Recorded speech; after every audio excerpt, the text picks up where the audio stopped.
Thank you so much for being here today. It's my pleasure. You gave an excellent talk that was so inspiring and really is going to impact so many women around this world. So one thing that came to mind was, why are you so passionate about this topic? That's a good question.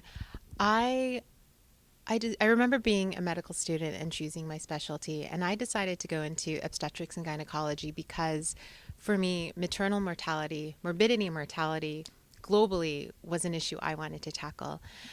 When I started, I saw there were so many issues contributing to the high rates around the world. Postpartum hemorrhage, bleeding after pregnancy, a big one. But once I started going and experiencing health systems in different settings around the world, what I began to notice was how common violence against women and girls was. And interestingly, as a doctor, I would not only meet patients in a clinical setting who would share their stories, but women I met on the streets, women I met in social settings, in the markets around the world would share their stories with me. And I began to realize this is a huge issue. Not only that, though, just I began to notice it's not only huge, but it's hidden. People are not talking about it. The social norms, they encourage.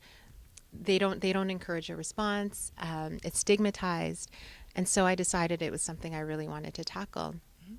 I think another thing that propelled me forward was when I started to speak out about it. What I noticed was the response people would give. I would often get the question, but why are you doing this? What is your personal story? What violence have you been through?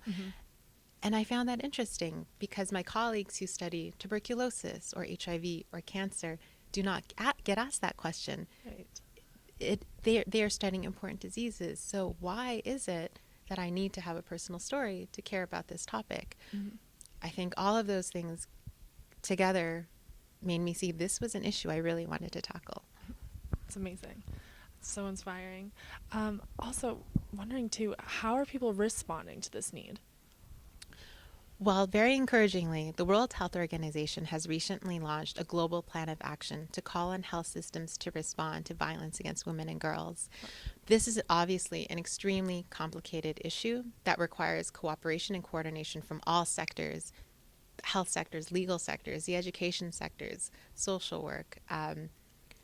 However, health systems do have a unique role that they can play in addressing the problem. As I say in my talk, many women and girls who experience violence will use health systems often as a very first and trusted contact. So being able to know how to respond properly in that setting is extremely important. It can help minimize the health impact for women around the world. So this, the fact that health systems now are being called on to respond and be held accountable is an extremely, extremely encouraging sign of progress. It's fantastic. And what would you say that we need to do to be able to address this and to be able to help these women and girls? I would say this truly, truly needs to be a global commitment, which means commitment by everyone. Everyone can play a part. As I tried to emphasize in my talk, there are roles that everyone can play. Everyone can play a role in awareness. They can share the word. They could they could voice their support.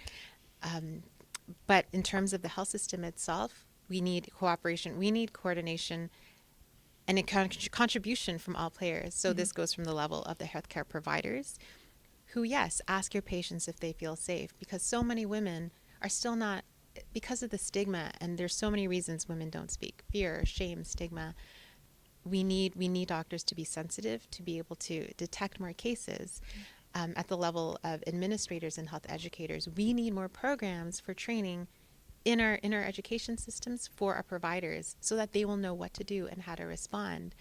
I just remember thinking to myself, if violence against women and girls, which I refer to as VAWG, if it were incorporated into curricula, people would study the topic and know how to respond.